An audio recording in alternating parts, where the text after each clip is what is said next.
Hey guys, Metal Killerist. As you can see, I'm somewhere different than my room. So, for my 15th video, I'm going to do something special. I'm doing it outside.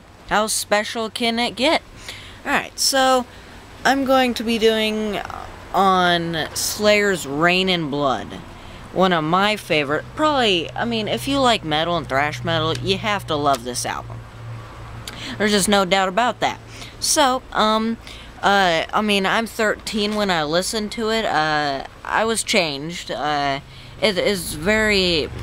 kind of gave me a different look of metal and music and how to look at it. So, yeah, at the time they were with American Records. Came out in 1986, produced by Rick Rubin and Slayer.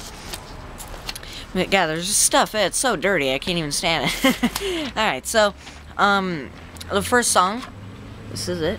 Forgot to show it. There you go.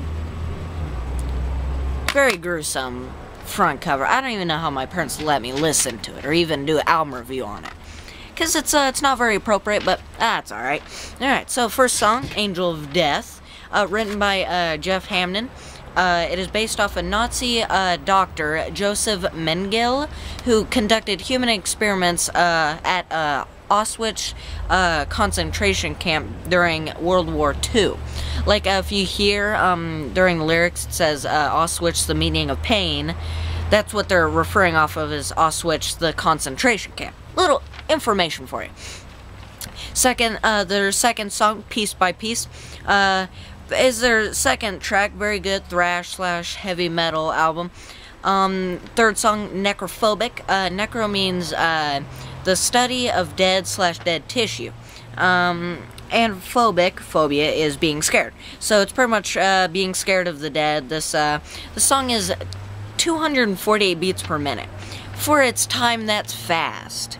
When you hear that song, I mean, you can't even hear the lyrics. You can't even, it's just all crazy. It's most likely ahead of its time because I'm pretty sure, Def Leppard and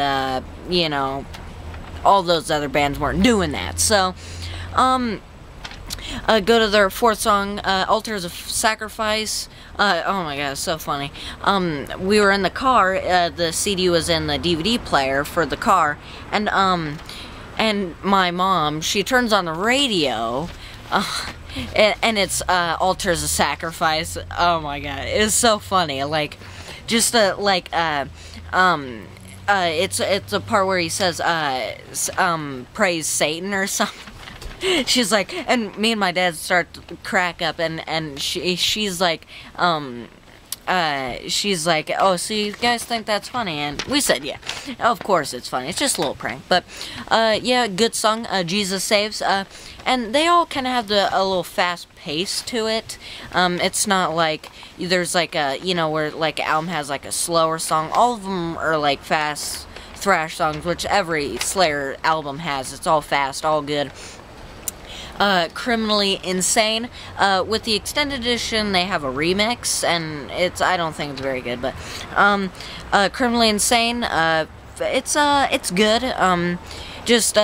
They always, I was listening every, Saturday, there's, a radio station called, Full Metal Jackie, and, so I listened to that, and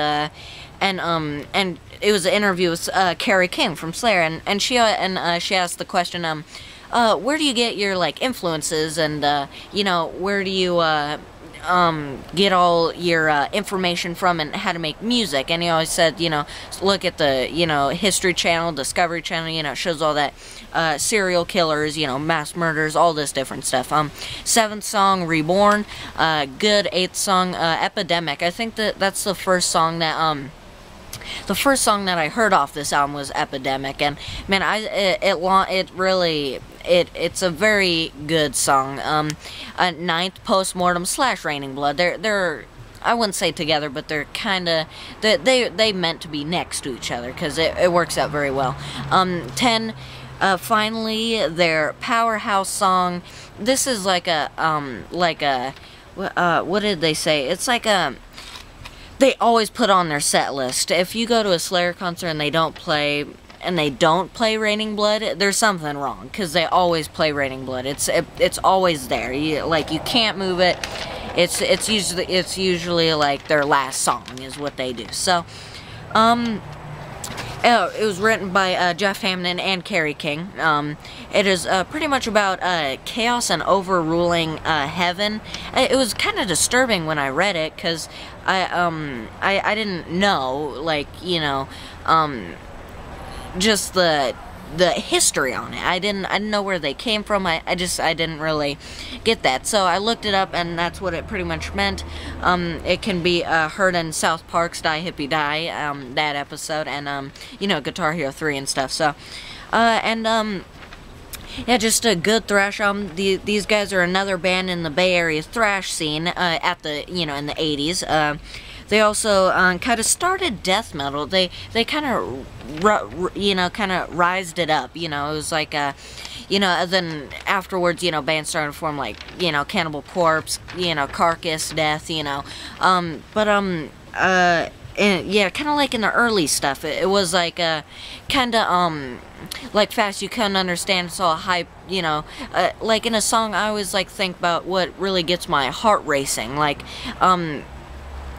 you hear the guitar riff, you know, then you hear the double bass in it, and you hear the singer, you know, it's all good, you know, and then that's kind of what you know, death metal is, you know, start screaming, and, you know, that pit's going fast, you know. So, yeah, and that's what Slayer's known for, is their mosh pits. They are very deadly. I mean, I don't think anyone's died, but they're, like, my friend, or my dad's friend, Jacob, he was at a Slayer concert. It was his first Slayer concert, and these guys were just beating each other. And then after, they had blood all over their faces, and then afterwards he said they shook hands and hugged each other. You know, that's what it's all about. And then he grabs him and throws him.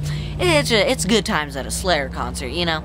And then, but they help him back up. You know, that's what's sweet about a metal concert. You don't beat someone senseless, and then you know, go off. You know, help them up. You know, it's the you know, just it's what those metal concerts are all about, you know. So you know, it's always a good time, you know.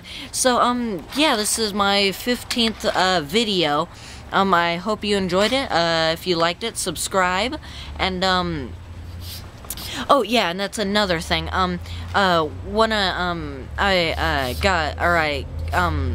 Someone left a comment and said you should start doing kind of, you know, like rate it, like, you know, 1 out of 5 stars, or, you know, something like that.